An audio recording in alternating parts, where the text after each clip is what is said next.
السلام علیکم۔ ویڈیو کی طرف جانے سے پہلے میری آپ سے گزارش ہے کہ آپ اس چینل کو ضرور سبسکرائب کریں تاکہ ہر نئی آنے والی ویڈیو آپ تک پہنچ سکے۔ شیان بیجنگ سے 1080 کلومیٹر کے فاصلے پر واقع ہے۔ آبادی کے لحاظ سے چینی معیار کے مطابق درمیانے سائز کا شہر ہے۔ اس کی آبادی 1,30,00,000 ہے۔ تعلیم، ثقافت اور معیشت کا مرکز ہے۔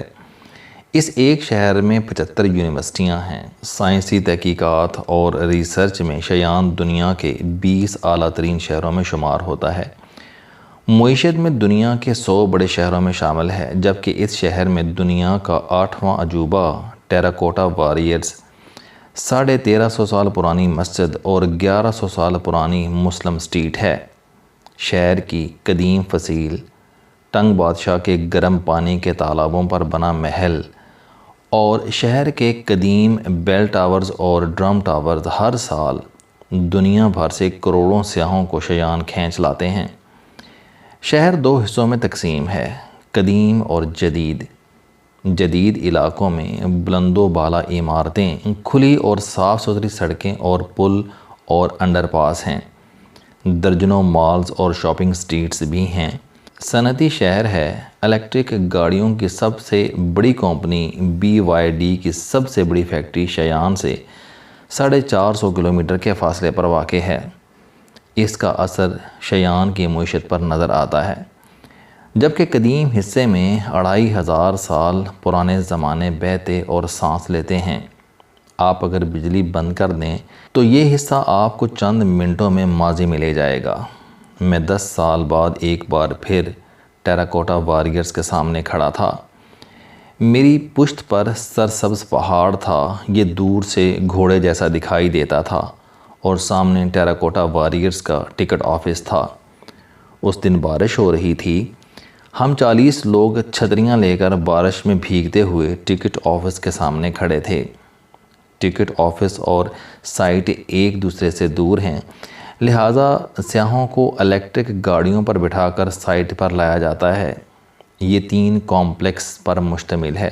ہم جو ہی پہلے ہال میں داخل ہوئے تو ہم مسمرائز ہو کر رہ گئے۔ ہال 20 کنال لمبا تھا، جس کی چاروں سائڈز پر برآمدے تھے اور نیچے 12 سے 15 فٹ گہرائی میں مٹی کے ٹیلوں کے درمیان سینکڑوں مجسمے کھڑے تھے۔ تمام مجسمے فوجیوں کے تھے اور وہ لڑائی کے لیے تیار کھڑے تھے۔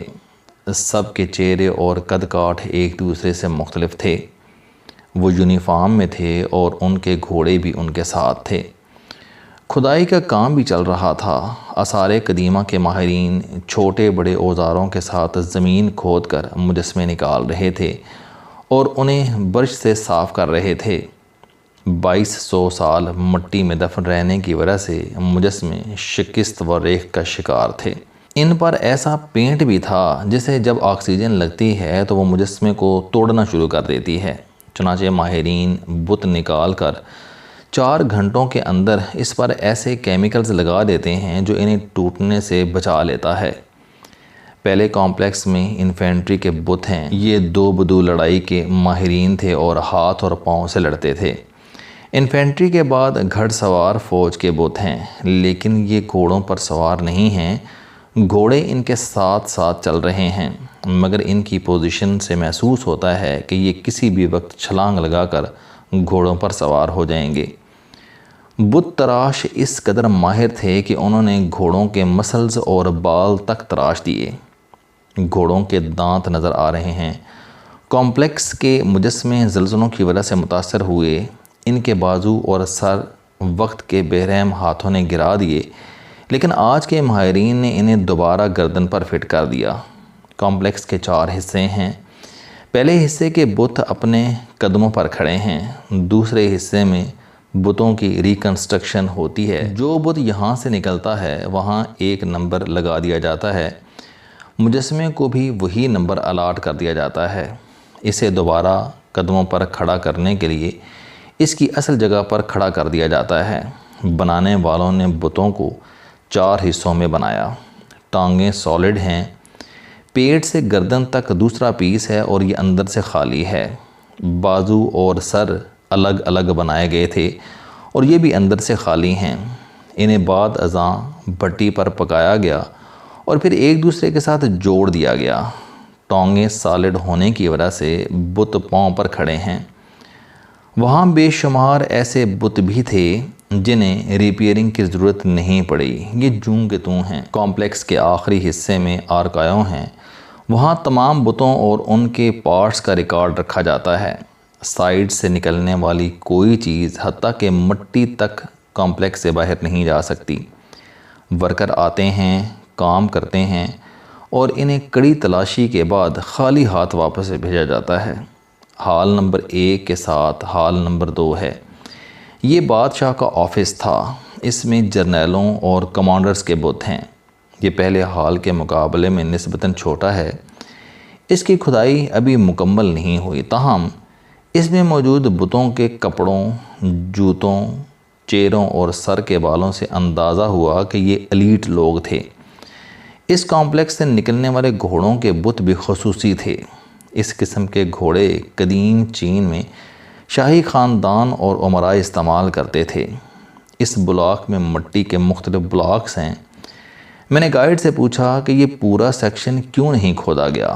اس کا جواب تھا کہ کمپلیکس بہت حساس ہے، ماہرین کا خیال ہے کہ اسے آہستہ آہستہ کھودنا چاہیے، تھوڑی سی رفتار بڑھانے سے یہ پورا ضائع ہو جائے گا۔ کمپلیکس 2 میں تصویریں بنانے کا اسٹوڈیو بھی ہے۔ اسٹوڈیو میں ٹیراکوٹا کے چند مجسمے رکھے ہیں، یہ ریپلیکا ہیں۔ سیاح ان پر ہاتھ رکھ کر کھڑے ہو جاتے ہیں۔ پس منظر میں دور دور تک مجسمے نظر آتے ہیں۔ یوں جب تصویر پرنٹ ہو کر آتی ہے تو اس میں دور دور تک ٹیراکوٹا واریئرز نظر آتے ہیں اور سیاح ان کے درمیان کھڑا ہوتا ہے۔ آج سے 10 سال پہلے بھی اس تصویر کی قیمت 100 ین تھی اور آج بھی، گو اس وقت 100 ین 700 روپے کے برابر تھے، لیکن آج یہ 4000 روپے میں آتے ہیں۔ ٹیراکوٹا واریئرز کا تیسرا کمپلیکس مٹی کی مکمل ڈھیری ہے۔ اس میں بھی ابھی کھدائی نہیں ہوئی، تاہم اس کے برآمدے میں 4 مکمل ٹیراکوٹا واریئرز ہیں۔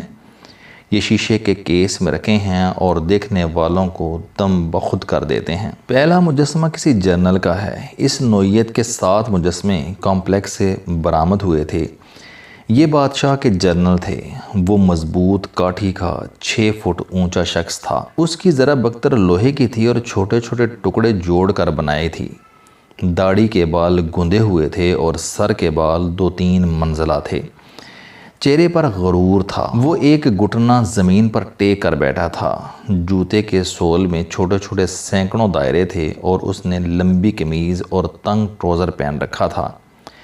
آپ یہاں یہ یاد رکھیں کہ یہ مجسمہ بھی مٹی کا بنایا گیا تھا اور اسے بھی پکایا گیا تھا، اور اس کے جسم پر ضرب بختر ہو، کپڑے ہوں یا جوتے، یہ سب مٹی کے تھے، لیکن انہیں دیکھ کر لوہے اور چمڑے کا احساس ہوتا تھا۔ دوسرا مجسمہ کسی گارڈ کا تھا اور وہ سیدھا کھڑا تھا، جبکہ تیسرا مجسمہ گھوڑے کا تھا۔ اس کی تمام جزیات بھی عقل کو حیران کر دیتی ہیں۔